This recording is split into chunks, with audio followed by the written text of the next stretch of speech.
Assalamualaikum warahmatullahi wabarakatuh. Saudara saya sekalian, kita berada lagi sekali di Majlis Ilmu pada malam ini. InsyaAllah saya akan cuba memberi sedikit pengetahuan saya yang boleh saya share tentang eczema.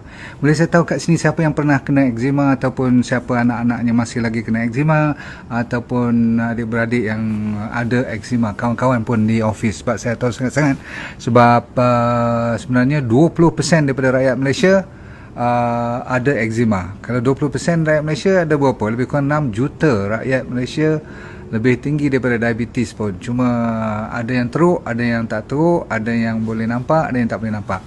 First and foremost, let me introduce, saya bagi satu intro kepada apa itu eczema. Sebab ada orang confused tadi dah, petang-petang tadi orang dah tanya berkenaan dengan psoriasis.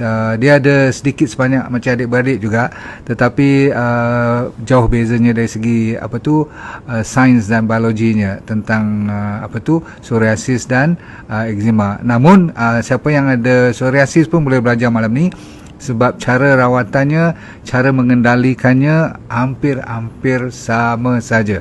Okey, so boleh kita sambung, iaitu eczema adalah satu keadaan di mana kulit anda sama ada dia jadi merah, dia jadi ruam mula-mula sikit, kadang-kadang dia boleh berlaku di tempat-tempat seperti di pelipat, ataupun di tempat-tempat yang orang panggil kulitnya agak nipis. Sebab tu eczema ni boleh berlaku pada peringkat umur mana pun, daripada sekecil dilahirkan sampai kan orang dewasa dah tua pun boleh kena. So berhati-hati, sebab kalau psoriasis antara 40 hingga 60 yang lebih tu umur mereka yang selalu kena. Tapi eczema ni lebih meluas. Sebab tu sampai 20% daripada rakyat kita di seluruh dunia pun sebenarnya ramai yang kena eczema ni. So dia selalunya merah. Dia yang paling beza antara psoriasis dengan eczema ni lebih gatal. Dan gatalnya, sebab tu saya tulis title kita pada hari ini ialah gatal, garu, berdarah. Gatal lagi, garu, berdarah. Dia macam cycle. Selagi mana kita tak potong dia punya pusingan ni, dia akan berterusan. Itulah dinamakan penyakit kronik. Dan kalau baik pun dia boleh relapse. Jadi sehinggakan kadang-kadang setengah kulit tu jadi menebal. Dia jadi macam dah, orang utara panggil dah jadi kematu. Tahu tak kematu? Dia jadi keras. Lepas tu kalau bersisik tu psoriasis. Yang ni kadang-kadang bersisik, kadang-kadang tak. Yang penting sekali dia gatal, dan selalunya kat pelipat-pelipat seperti lutut, di siku, faham tak? Di pergelangan kaki. Dan kalau budak-budak tu selalunya di tempat yang keluar air liur dia, kat pipi-pipi ni, itu lebih senang kena. Bahkan daripada sedikit di sebelah-sebelah pelipat saja, sehinggakan seluruh badan pun. Dan sebab itulah dia merupakan salah satu daripada penyakit yang walaupun tidak membawa maut, tetapi setengah orang tu sampai, kalau bukan orang Islam tu, dia ada juga kes-kes yang overseas yang you pernah dengar sampai bunuh diri pun ada. Maksudnya mereka dah give up, ataupun terfikir nak bunuh diri, suicidal pun, sebab terlalu sehinggakan jadi depressed, murung, dan jadi anxious, gelisah, tak senang duduk. Baik, ada lebih kurang 8 jenis eczema yang saya ingin kenalkan kepada anda pada malam ini. Satu dipanggil atopic dermatitis. Nama lain daripada eczema adalah, yang saintifik adalah atopic dermatitis. Kalau nak ada yang bahagian genetik pun, yang ni saja yang lebih kepada genetik. Itu pun tak sampai 5-10% je. Lain semua ada sebab yang saya akan huraikan pada malam ni. So satu, atopic dermatitis, yang ada kaitan sedikit dengan genetik, dan yang ni selalunya boleh bermula daripada kecil lagi, saya kata tadi, okey. Dan mereka selalunya ada masalah immunity, masalah alergi, masalah asma, dan kadang-kadang dia ada dengan resedung sekalipun. Rhinitis. Maksudnya selalu kena sesama dan beringus hidung mereka, kan. Kalau orang dewasa tu orang panggil resedung lah. Baik, nombor 2 adalah penyakit ni senang kena kepada jenis yang dipanggil dry skin. Orang yang ada kulit yang begitu kering, mereka senang kena dermatitis, yang jadi gatal-gatal, merah-merah, jadi menyala semua ni, faham tak? Okey, so tu dipanggil dry skin eczema. Satu lagi eczema dipanggil seborrheic. Seborrheic ni maksudnya di kepala. Okey, macam orang kata dandruff yang tebal tu lah, yang berkeping-keping tu. Yang ni boleh macam bersalji pun. Jadi dermatitis ni dia boleh turun ke muka, ke telinga, sampai ke dada pun. Okey, ada lagi yang jenis orang panggil allergic contact dermatitis. Dia tak boleh kena. Kalau dia kena setengah-setengah metal, dia katakan tak boleh kena copper ke, dia tak boleh kena katakan nickel ke, dia boleh apa orang panggil boleh apa orang panggil allergic, dan nampak macam allergic tetapi sebenarnya dia akan menyala nanti. Okey, so dia akan gatal sangat-sangat. Okey, sehinggakan setengah orang tu sampai ada satu lagi dia panggil irritant benda-benda yang memberi iritasi pada mereka, yang mengganggu dia punya kulit, ataupun walaupun penyakit ni saya nak tegaskan bukan penyakit kulit, saya ulang lagi sekali, nampak macam penyakit kulit. Sebab tu you pergi jumpa dermatologist untuk pakar kulit, tapi sebenarnya dia bukan penyakit kulit. Ni nak dengar ni kan. So dengar dulu. Irritant dermatitis selalunya disebabkan oleh kalau kena bahan-bahan seperti sabun, laundry detergent, tahu tak, tempat you pergi laundry tu ada sabun-sabun yang you bawa ataupun yang dah siapkan tu, kalau kena sabun tu selalunya tangan you menyala balik lah. Lepas tu kena pula sapu kat muka, leher semua, dia naik balik. Tak boleh kena. Ataupun tempat-tempat yang bertukar suhu ataupun cuaca. Maklum saja, siapa yang pernah pergi tempat-tempat sejuk kan dia jadi gatal tu. Macam saya memang tak boleh kalau pergi tempat-tempat sejuk. Allah, kalau musim winter tu memang seksa sangatlah badan saya. Tapi tu bukan eczema yang berpanjangan. Dia cuma masa you berdepan dengan suhu yang berbeza sahaja. Tak payah pergi jauh, pergi duduk Cameron Highland 3 hari pun balik punya garu, macam tu lah. Baik, sambung. Ada setengah orang tu kena kat bahagian mata saja. Okey, yang lebih nipis kat bahagian mata ni, dia kan senang kena eczema. Satu lagi bahagian setengah orang tu dia panggil stasis dermatitis. Stasis tu maksudnya tak bergerak sangat, dan selalunya bahagian kaki, dia suka turun ke sebelah kaki. Dan yang paling kadang-kadang sakit sampai macam pisau mencucuk, potong-potong berdarah semua tu, ada satu lagi yang dipanggil dihydrotic. Tetapi kalau you kena sampai orang panggil ada fissure. Fissure tu kan di antara dua-dua jejari kita, kadang-kadang dia boleh pecah macam terbelah dua kat situ. Allahu Akbar. Sakit tu sakit lah, dah lah gatal, sakit pula tu. Jadi anda sekalian, saya mengharapkan you boleh tekan share dan tekan love dan tekan like. Kalau boleh tolong subscribe, sebab saya tahu penyakit-penyakit macam ni memang boleh merosakkan hidup kita. Bukan sengsara saja, dari sudut sosial pun kita malu nak keluar, kita malas nak keluar. Maklumlah, takkan tengah-tengah meeting nak garu pula kan. Gatal ni bukan jenis yang boleh tahan-tahan punya. Okey, so itu sebagai pengenalan. Jadi kalau you tahu ni, sekarang saya bagi tahu kenapa sebenarnya saya tak kata dia penyakit kulit, dan sebenarnya dia penyakit dalaman. Macam dulu kalau you tengok balik lecture saya setahun lepas tentang psoriasis pun saya dah cerita, it is not a skin disease. Always skin atau kulit adalah merupakan tempat manifestasi apa yang berlaku di dalam badan kita. Jadi saya nak you bayangkan macam ni lah. Apa saya cerita kejap lagi, saya nak you bayangkan macam kita ni tangki ikan. Kalau baru tangki tu, okey, elok semua ikan kita baru masuk, kita lazimkan dia dengan tangki baru ni, dan kita pergi makan, dia makan elok-elok, semua cantik semua. Tapi lama kelamaan ikan ni pun dia maksudnya ada bahan kumuhan dia, betul tak? Dia buang air besar semua tu. So dia tinggalkan dia punya inilah bahan-bahan semua ni. Lama kelamaan, kalau tidak ada filter, kalau tidak ada pencucian setiap minggu, tak diganti air dan sebagainya, lama kelamaan, kalaupun nanti lepas beberapa minggu, katakan kita bagi makanan yang sama, dia dah tak mau makan dan dia memberontak. Sehingga kan beberapa bulan kalau bagi juga makan, tapi kita tak cuci, tak detox, dia akan mati. Itu tangki ikan. Tapi kalau tangki kita, kulitnya akan keluar jadi menyala. Okay, so satu, ini dia punya punca. Kalau you tahu punca, you tahu macam mana nak uruskan dia. Itu yang nanti you boleh faham kenapa saya tak kata dia penyakit kulit.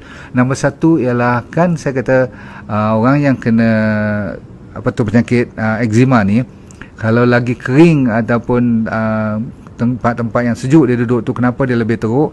Sebab kulitnya kering. So nombor satu, asas yang paling penting ialah hidrasi. So ramai orang, saya terus terang, salah satu daripada penyakit eczema yang pernah saya rawat sejak 20 tahun dulu, saya dah cuba merawat mula-mula dulu. Saya tak tahu tentang macam mana nak merawat eczema atau psoriasis ni. Rupa-rupanya yang paling utama orang lupa, dan saya pun tak pernah belajar, ialah air. So senang tak senang? Senanglah kan? You belajar minum air yang hidup. Kan, sebab tu saya buat RX water semua tu. Sebab apa? Saya belajar tentang air untuk kemoterapi saya, supaya dia mendetokskan, mencuci, membersihkan. Tapi rupa-rupanya dalam badan kita yang menyebabkan eczema pun kita kena detoks dulu. So detoks yang paling mudah, paling murah ialah air hidup, air yang bermineral. Sebab tu saya kata lagi sekali, saya buat RX water tu Tuhan bagi bagi hikmah lah. Dah bagi kanser, suruh belajar macam mana nak detox kan. So air hidup, contohnya air zam-zam, kalau dapat mandi sekali. Terutama sekali yang pesakit pertama yang saya dapat dulu, ni cerita 18, 19, 20 tahun dulu, punya lama. Kawan saya sendiri bawa, dia kata aku dah tak reti nak buat apa dah.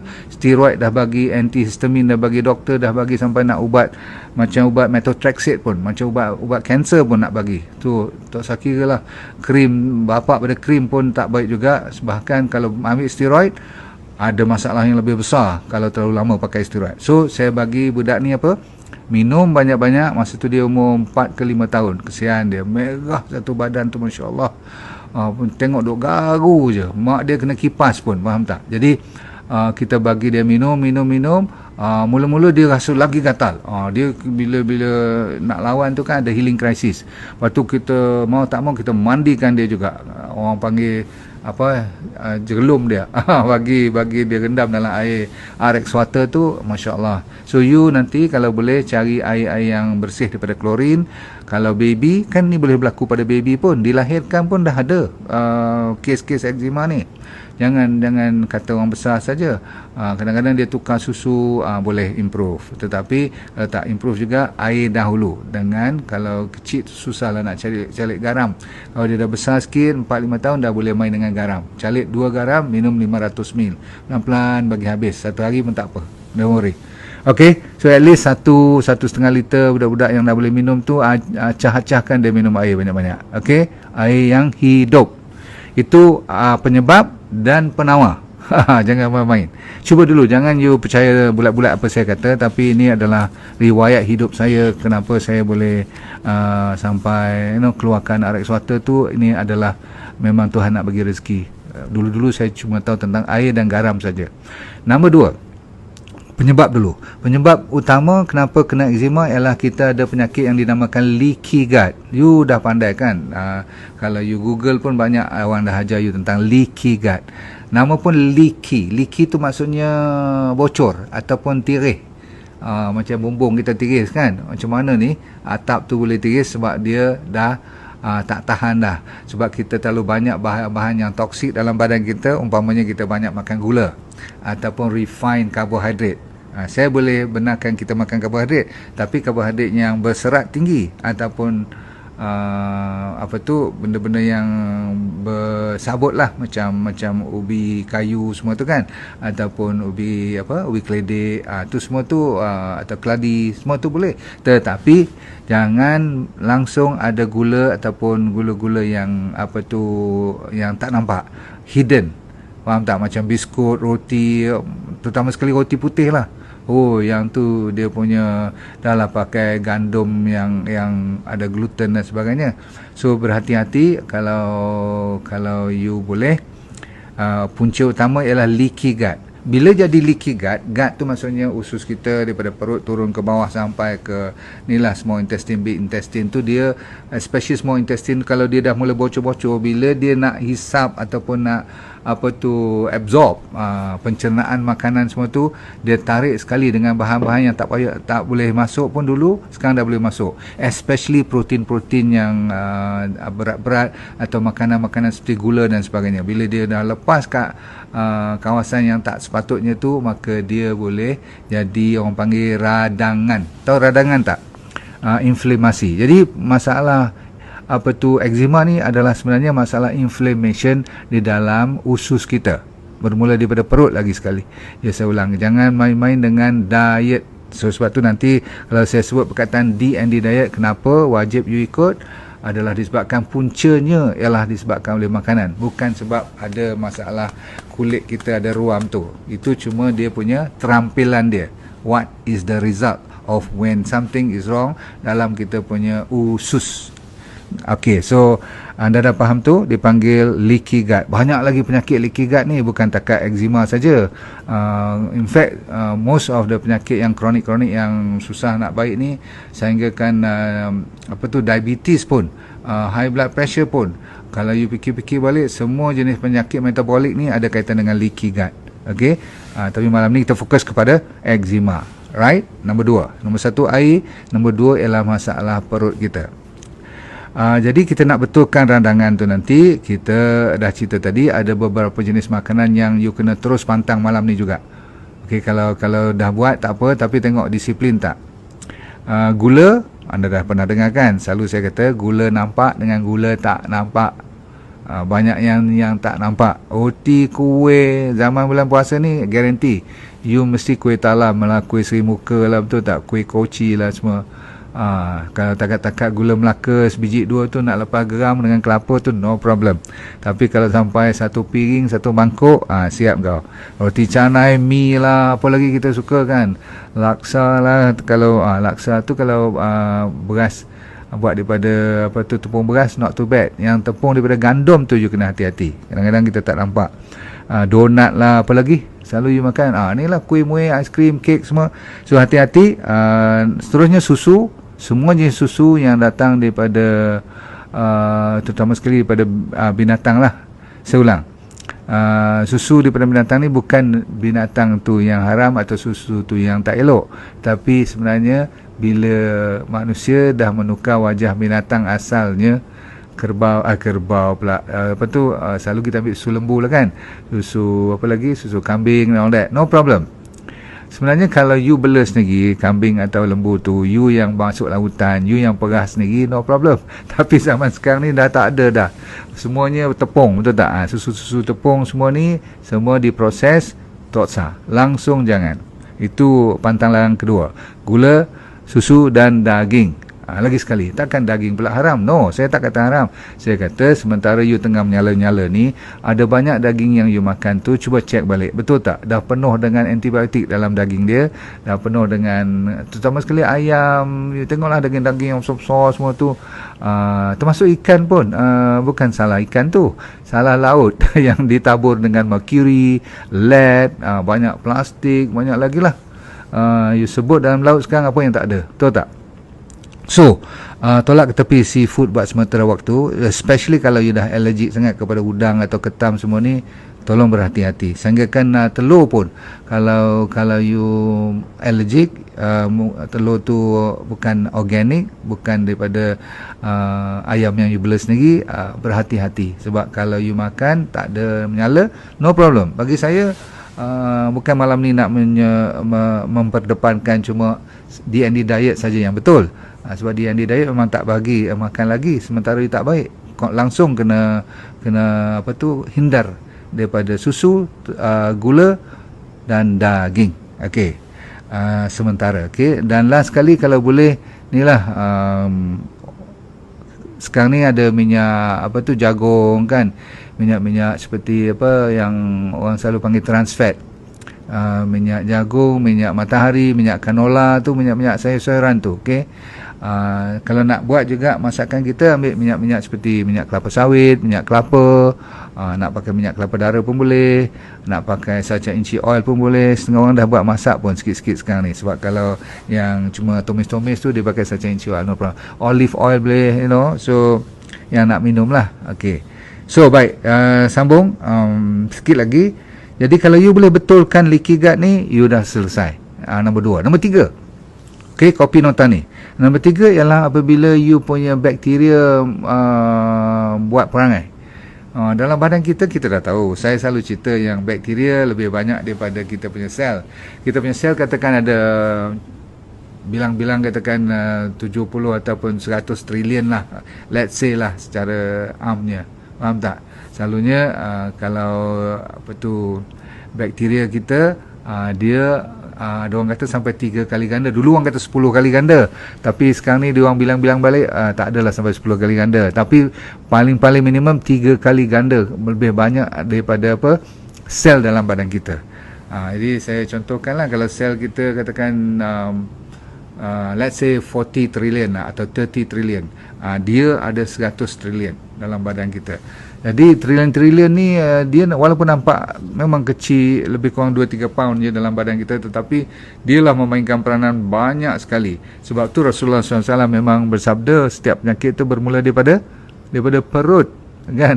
Itu konsep perut tu termasuklah sampai GIT sekalipun. Jadi Nabi kita dah bagi warning dah dulu, betul tak? Jadi kita nak betulkan apa yang dimaksudkan dengan bakteria baik dan bakteria jahat. Kita kena balancekan balik. Kita tetap akan ada yang jahat pun, tak mungkin semua baik. Sebab kalau yang baik semua, dia tak ada kerja pula nanti, kan? Jadi dia kena tolong bantu kontrol yang jahat, supaya jahat tu lebih rendah populationnya, maka kita boleh selamat. Lagi banyak bakteria baik dan lagi banyak variety, maksudnya jenis, lagi bagus. Kenapa pula budak-budak sekarang lebih senang kena eczema daripada budak-budak zaman tok nenek kita dulu? Kenapa you dengar-dengar ataupun tengok-tengok generasi kita lebih ramai? Sebab salah satu sebabnya ialah kita lebih bersih daripada atuk kita dulu. Nenek-nenek kita dulu masa dia orang kecil-kecil, saya masih lagi ingat masa saya kecil-kecil tu memang hari-hari main pasir. Faham tak? Main atas pasir, main bola lah, main kalau musim pergi tangkap ikan apa orang panggil ikan semilai ke. Pergi tangkap ikan di sawah padi tu, masuk dalam bendang. Kalau musim terbih burung, lastik burung, kita masuk ni tempat-tempat ada lalang lah, ada pokok-pokok tinggi rendah, semua redah aja, betul tak? Jadi kadang-kadang main dengan ular pun. Tapi tuan-tuan sekalian, zaman sekarang dah lah baby-baby kita. Cuba tengok cucu-cucu saya, tengok pun betul lah, bila kali terakhir yang dia orang pergi pijak tanah tanpa kasut. Itu merupakan salah satu penyebab utama kenapa baby sekarang pun senang kena penyakit-penyakit seperti eczema ni. Sebab apa? Dia boleh disebabkan oleh bakteria tak cukup, dan sebenarnya bakteria jahat lebih banyak daripada bakteria baik. Satu. Nombor dua, tak cukup bakteria baik, dia tak boleh keluarkan macam antihistamin. Antihistamin tu maksudnya pelawan ataupun penghindar daripada kena alergi. Jadi kalau tak cukup bakteria-bakteria ni, maka dia senanglah kena budak ni alergi. Faham tak? You ingat tak, zaman sekarang lebih banyak baby dilahirkan melalui tingkap. Maksud saya tingkap, tahu tak? Caesar, tahu tak? Sikit-sikit Caesar, tak payah tunggu lebih daripada 3 jam je. Mak ni dah mula manja. Kadang-kadang dia tak fikir panjang, dia buat elektif terus. Sebab apa? Dia takut kepada beranak biasa. You tak tahu yang bila Tuhan suruh beranak melalui vagina tu ada sebab. Jadi lain kali kalau nak beranak lagi sekali, tolong jangan buka tingkap kalau boleh. Pasal apa? Melalui vagina ni lah, normal delivery ni, baby kita dapat dia punya first dose of dia punya bakteria melalui mak punya vagina tu.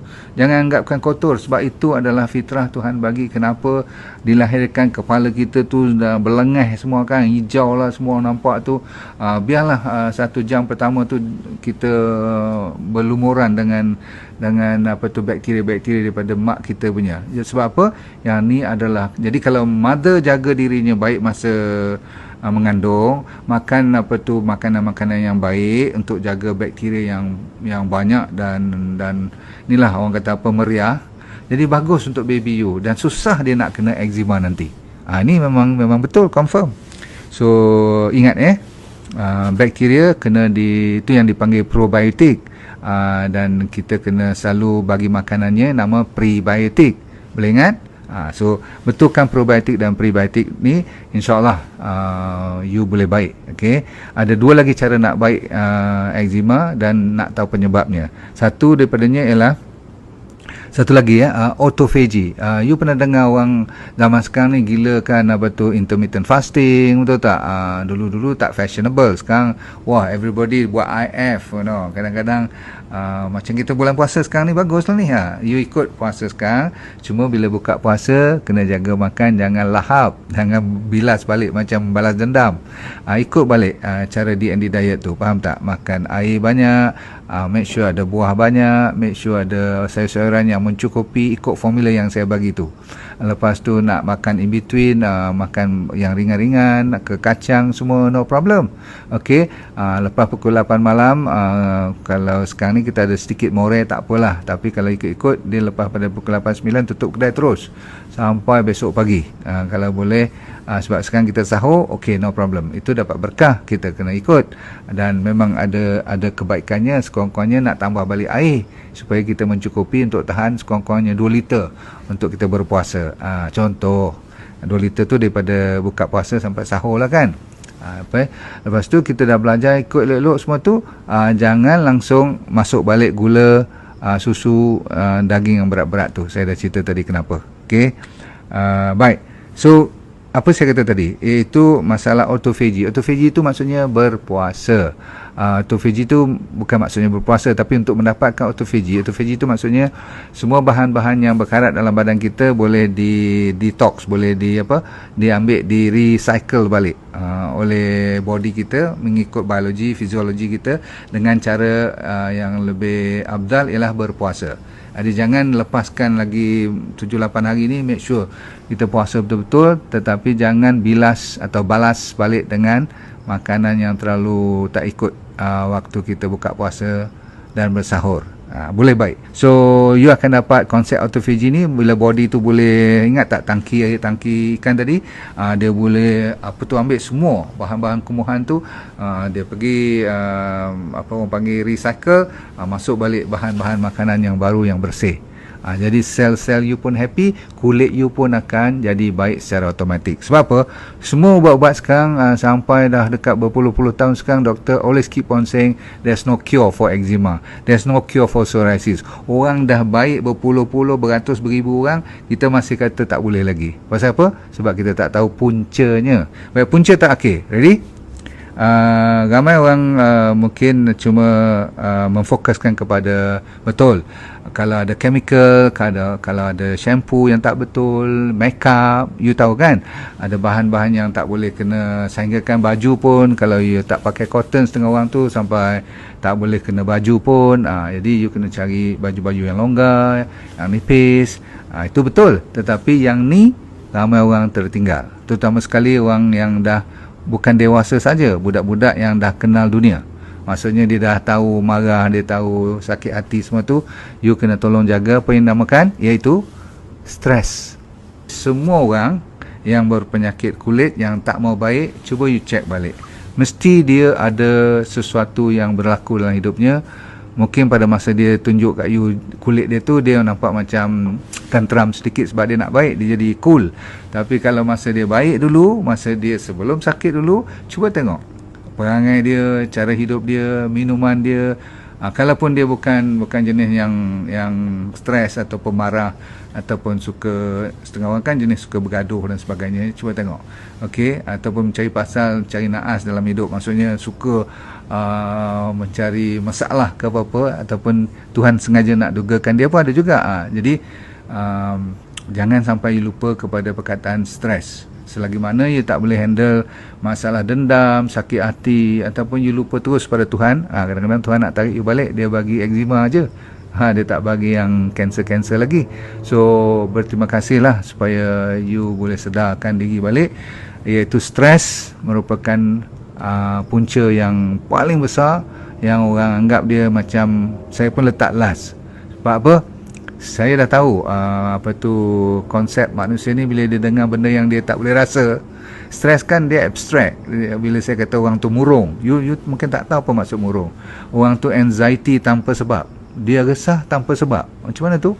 Rupanya ada kaitan dengan pemakanan dia, ada kaitan dengan usus juga. Otak kita ni sebenarnya dikontrol oleh siapa? Siapa bagi tahu cepat? Bukan you sebenarnya, oleh you punya second brain, you punya bakteria tu kontrol. Jangan main. Jadi tuan-tuan sekalian, cukup dulu pada malam ni. Saya dah habis 5 sebab. Maka saya nak bagi cara you nak betul-betul merawat. Okey, dengar dan cuba ikut. Nombor satu tidak lain tidak bukan ialah diet dahulu. Okey, sebab dia masalahnya di dalam ataupun daripada masalah GIT perut. Jadi pasal apa kita pergi ke tempat lain? Stres tu satu cerita lain lah kan. So perut bermula daripada air dahulu. Pastikan air mencukupi. Selalu saya cerita jangan lupa ambil air yang mencukupi, dan air tu mesti air hidup, bukan air reverse osmosis ataupun air suling. Jangan. Air tu mesti air mineral, kalau boleh air macam jenis air zam-zam lah. Okey. Tu satu. Kalau siapa nak cuba Rex Water silakan, sebab dia terkenal untuk bantu penyakit-penyakit eczema ni. Bahkan kes antara yang terawal ialah diabetes, eczema dan lepasan daripada kemoterapi macam saya sendiri. Baik. Yang penting ialah kena bergaram. Okey, jangan lupa garam. Jangan segan ambil garam tu. Okey. Lepas tu D&D diet memfokuskan kepada buah-buahan yang 3-4 jenis sebelah pagi, ikut timing dia. Berat badan kali 10. Kalau budak kecil tu berat badan dia kali 10 lah. Buah-buah dia boleh makan dah. Dan 3-4 jenis berwarna-warni lagi bagus, rainbow color. Lepas tu tengah hari baru makan sayur-sayuran yang kalau boleh, budak-budak tak boleh yang macam ulam-ulam, kita dewasa boleh digalakkan. Tapi budak-budak you nak buat macam smoothie ke, silakan. Campur dengan pisang, campur dengan buahan, bagi dia rasa manis sikit. Okey. Apa pun pastikan lepas tu you jangan makan terlalu banyak saya benarkan karbohidrat, tetapi untuk orang yang sakit tengah menyala eczema ni jangan terlalu banyak. Kalau nak makan nasi pun make sure nasi sejuk, yang telah saya cerita dulu macam mana nak buat resistant starch. Ada 2-3 cara. Satu, sejukkan dia dalam peti ais baru you makan. Nombor 2, you masak dengan santan, jadikan macam nasi lemak. Okey, boleh. Ataupun masak dengan minyak kelapa supaya dia jadi macam nasi minyak pun boleh. Okey, sebab bila you campur dengan minyak ni, nasi kita tu boleh jadi resistant starch. Lain pada tu boleh ambil, kalau nak makan nasi jugalah, nasi beras perang, tapi jangan banyak lah. Yang banyak sekali buah-buahan, sayur-sayuran, itu yang bagus. Kuah-kuah yang kalau takat gulai-gulai semua tu, kalau dia main dengan minyak kelapa, you makan sekali, no problem. Okay. Alright. Selepas tu you jangan lupa kalau makan buah-buahan banyak-banyak dan bahan-bahannya sayuran yang hijau-hijau mencukupi 2 kali sehari tu, tengah hari dan malam. Lepas tu puasa, jangan lupa untuk autophagy, puasa tambahan pada hari Isnin dan Khamis. Kita dapat 2. Satu dari segi pahala sunat puasa Isnin dengan Khamis. Satu lagi kita dapat dari segi kesihatan, untuk kontrol detox kita punya tangki ikan yang saya cerita tadi tu, body kita. Baik. Tapi saya tahu ramai daripada rakyat kita kadang-kadang dia makan cukup, kadang tak cukup serat. So jangan lupa saya ada keluarkan RX Fiber, sebab saya tahu saya sendiri pun kadang-kadang larat makan, kadang-kadang nak kunyah fiber atau tak serat tu. So dalam ni kita dah sediakan fiber up. You double up pun tak apa. Kalau you tengah kena eczema, tengah menyala tu, 2 pagi 2 malam. Kalau dah lega, dah nampak kering, dah tak gatal-gatal, ambil 1 pagi 1 malam, campur dengan air 1 gelas. Okay, so jaga you punya fiber up tu, serat untuk bagi makan bakteria. Mungkin 2 bulan lagi saya akan keluarkan yang campur dengan bakteria sekali, sebab saya tengok-tengok ramai orang masih lagi tak main pasir langsung. Iyalah, zaman sekarang siapa nak pergi, bukan semua orang ada kebun kan, tahu tak? Alright. Satu lagi yang terkenal ialah you bila ambil D&D diet betul-betul, dia dah mencukupi dari segi vitamin yang perlu, seperti vitamin C kan, kena banyak kan, penyakit kulit. Vitamin vitamin E, vitamin D, D3K2 pernah dengar? Okey, ataupun datang daripada matahari tu, yang tu bagus sangat-sangat. Okey, jangan lupa. Tapi matahari pun belah pagi lah, jangan tengah hari sangat, sebab you tengah ada eczema ni, takut nanti pedih, sakit pula kan, kering pula badan you. Okey, anak boleh makan fiber, memang boleh sangat-sangat, tak rasa apa pun kak. Okey, dalam tu dia ada arabic gum, dia ada, kita tambah sikit-sikit serat-serat yang halus supaya dia boleh membantu beri makan bakteria baik. Tapi saya dah kata kalau you nak tahu, selain daripada vitamin D, vitamin E, vitamin C kan, tu semua mustahak kan, semua tu boleh datang daripada pemakanan D&D diet. Dah cukup sebenarnya. Tetapi kalau rasa tak cukup, Ada satu lagi yang nak lawan daripada radangan. Ingat tak, leaky gut semua tu kan, body kita tengah marah, tengah meradang semua tu, you diminta, kalau zaman-zaman dulu suruh ambil fish oil, very good. Tapi zaman sekarang fish oil you tahu sangat lah, kalau you boleh guarantee tak ada mercury, tak ada lead semua, no problem. Sebab tu Tuhan bagi rezeki hampir 2 tahun dah kita antara pelupur Sacha Inchi Oil. Dia datang dalam bentuk sachet. Asal-asal dulu macam ni kotak. You tolong check betul-betul supaya tak kena tipu. Ramai orang dah kena tipu. Dia kata ni saya punya, tetapi sebenarnya dia orang buat entah ada, saya tak boleh lah komen orang punya produk. Tapi yang kalau you nak ambil daripada saya, ini sahaja yang saya keluar melalui sachet, dan satu lagi melalui apa yang dinamakan apa tu, soft gel. Soft gel ni pun ramai orang dah buat sebab dia nak ikut saya. Sebabkan apa, dia tahu orang tak semuanya boleh telan, setengah orang tak boleh telan apa tu, minyak Sacha Inchi Oil ni kan. Maksudnya semua jenis minyak kelapa dara pun setengah orang tak boleh minum direct, bahkan yang ni lebih lembut rasanya pun tak boleh juga. So saya terpaksa buat yang berbentuk macam ni, namanya DND 369. Jangan nak beli brand-brand lain dan kata saya punya. Cek dulu belakang tu ada ml number tak, sebab ramai orang pakai langgar je. Tak apa, itu saya tak mau gaduh. Tapi yang penting, yang ni untuk apa ni? Untuk mententeramkan keradangan. Ingat, salah satu sebab utama ialah leaky gut. Dan asal usul leaky gut ialah datangnya daripada keradangan. Keradangan tu datang daripada mana? Daripada banyak gula, banyak susu, banyak gluten, banyak ni lah, goreng-goreng tepung semua tu. Okey, so jaga baik-baik. Alright. So yang penting ialah kalau nak makan minyak, yang saya galakkan ialah apa tu, Sacha Inchi Oil ni. Tapi budak-budak dia orang tak boleh nak telan juga. Saya tengok kalau kapsul ke lagi dia orang tak boleh. So nasib baik saya dah keluarkan apa dinamakan Lorix ni. Okay, tahu Lorix ni dalam kotak berbentuk macam ni. Ni untuk saya buatkan khas untuk kanak-kanak, sebab saya ada banyak cucu dan saya tahu dia orang kalau suruh telan minyak Sacha Inchi Oil ni, dia orang rasa alah. Bukan kata dia, orang dewasa pun kadang-kadang boleh, kadang-kadang tak boleh. So you spray ni dalam mulut budak-budak, dia memang dia rasa sedap betul. Memang sedap sebab dia ada ekstrak vanila. Okey. Dan sikit lagi, kenapa saya galakkan juga you kalau yang eczema, kalau yang tak eczema, tak penyakit kulit, ambil yang ni pun tak apa. Tapi yang penyakit kulit ni sebab apa? Bila you dah telan ni, sachet ni, lebih-lebih tu you sapu, you dab kat kawasan-kawasan yang sakit-sakit, yang especially nak berdarah dan sebagainya tu, gatal sangat tu, you cuba sapu dengan apa tu, Sacha Inchi Oil ni. Memang alhamdulillah, dengan syarat you minum cukup. Okey, habis dulu. Lain kali kita cerita tentang penyakit lain pula. Terima kasih kerana sudi join, dan saya mengharapkan anda semua berhati-hati sebab zaman sekarang saya selalu kata berhati-hati dengan COVID. Okey, jumpa anda di puncak kesihatan yang terbaik, dan kian salam pada satu family. Ingat apa saya kata tadi, make sure you jaga air, jaga perut you elok, jaga bakteria, dan make sure you puasa cukupnya, secukup-cukupnya. Dan last kali apa, you make sure you jangan lupa menghindarkan stres, dengan syarat tidur pun kena cukup. Assalamualaikum warahmatullahi wabarakatuh. Jumpa lagi.